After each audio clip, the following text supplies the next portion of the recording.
Hello guys, it is your girl Mirandy and I'm back with another video, and I have another message for you guys. A lot of you who are not new here knows that God speaks to me in many different ways, whether that be through dream, through vision, me hearing him, or through other people. Oftentimes he'll use my daughter.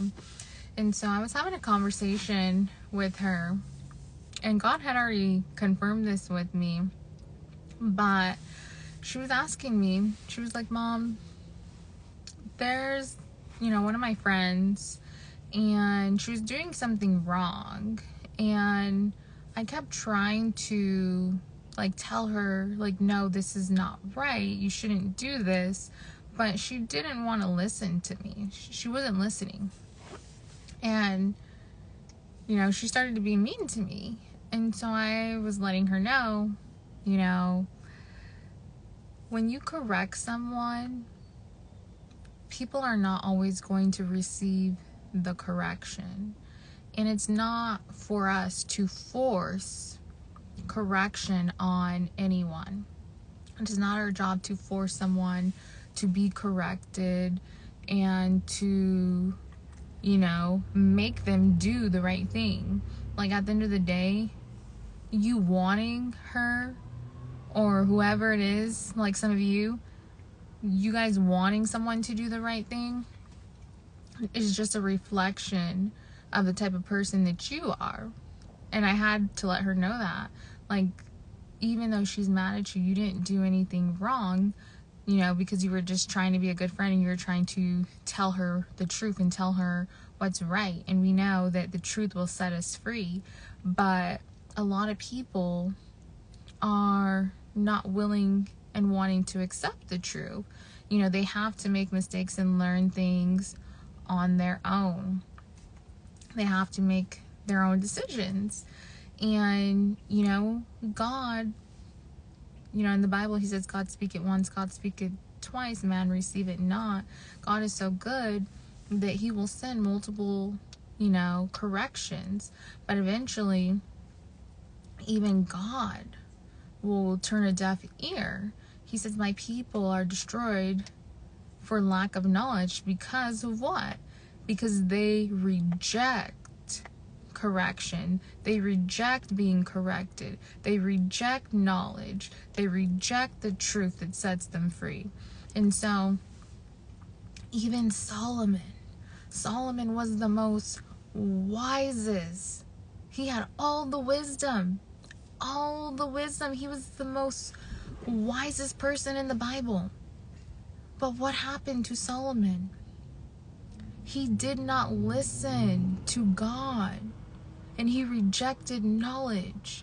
God told him, don't go after these women because they're going to turn you away from me, and then you're going to start serving false gods. And what did Solomon do? He rejected knowledge. So even if a person has all the wisdom, just like Solomon did, what happened? He still rejected knowledge. That's why the Bible says obedience is better than sacrifice.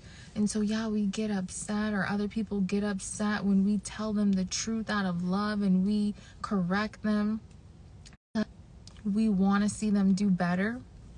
We want to see the world better. We want to see things change. We just have this desire in our heart to see things change. But at the end of the day, we can't force correction on a person. We can't.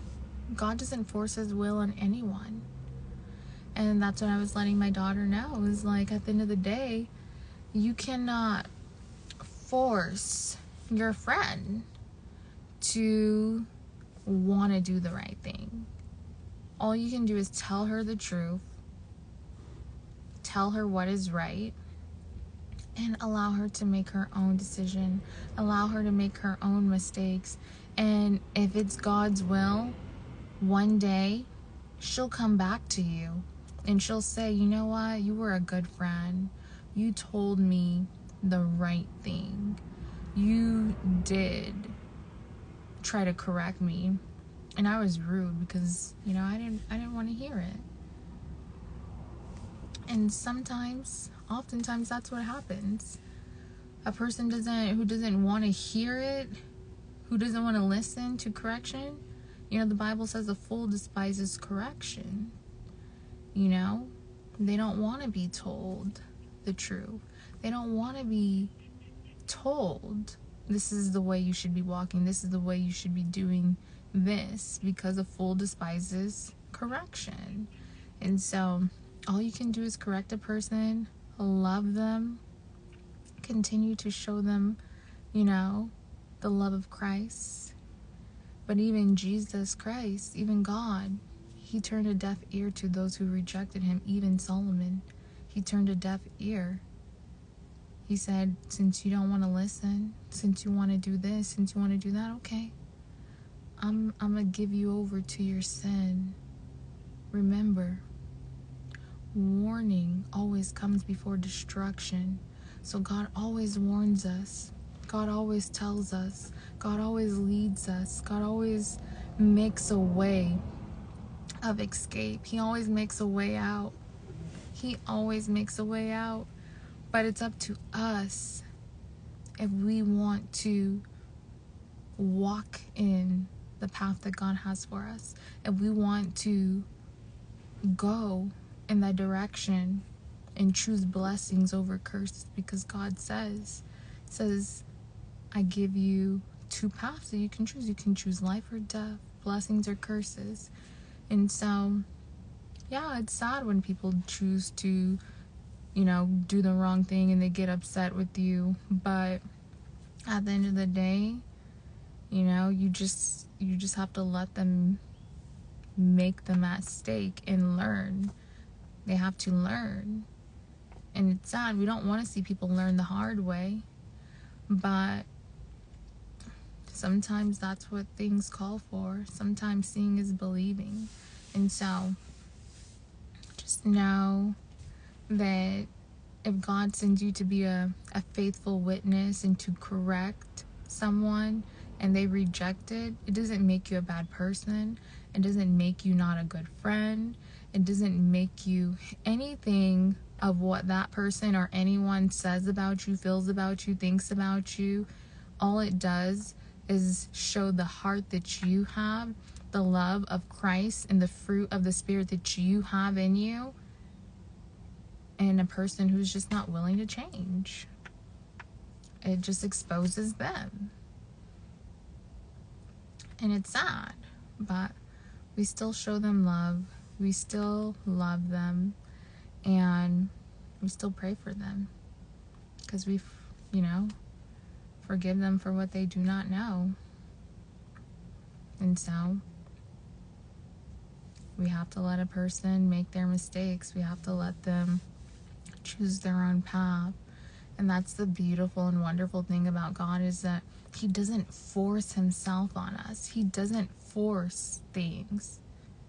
He doesn't force anything. He gives us the option to choose. And that's how loving and kind and caring and compassionate and generous and just that we have of a father. Like, he doesn't force us to do anything.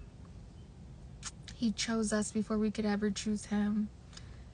But I don't know who this message is for. I pray this message blesses you. I love you guys. Be blessed, and I'll be back with another video, Elohim willing.